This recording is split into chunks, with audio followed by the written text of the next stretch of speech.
সারদা মায়ের সঙ্গে ভবতারিণী মায়ের সাক্ষাৎ। বাংলা 1278 সাল। ঝলমলে এক টুকরো প্রভাতী কিরণ, ফাল্গুনী পূর্ণিমার পূর্ণযোগের মহেন্দ্রক্ষণ। জয়রামবাটির পল্লী জননীরা যাবেন গঙ্গা স্নানে। এ সুযোগ ছাড়িলেন না মা সারদা, চললেন দক্ষিণেশ্বরে স্বামী সন্দর্শনে। দুর্গম দুরহ পথ, সঙ্গে পিতা রামচন্দ্র, পথব্রজে এগিয়ে চললেন মা।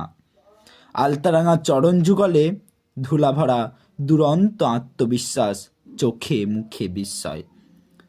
ওদিকে পাগল ঠাকুরের আর্তনাদ, মা মা গো, আয় আয় মা ভবতারিণী, দেখা দে মা, তোর অধম সন্তানকে দেখা দে মা।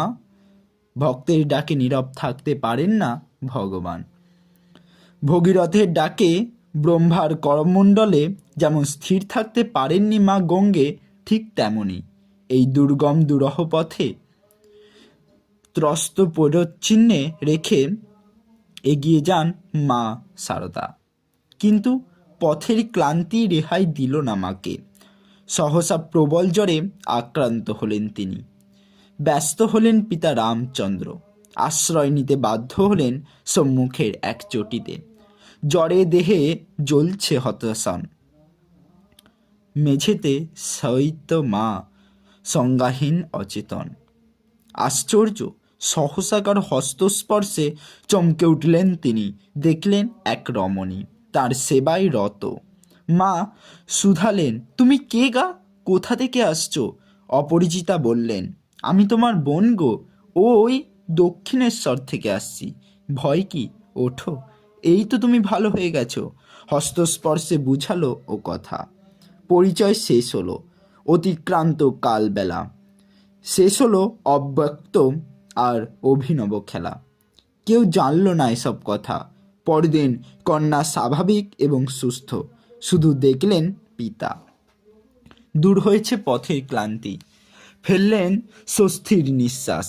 চললেন দক্ষিণেশ্বরে। গঙ্গা স্নানের পূর্ণ লগ্নে মিলিত হলেন মা। মায়ের এই কল্যাণময়ী রূপকে পূজা করলেন ঠাকুর।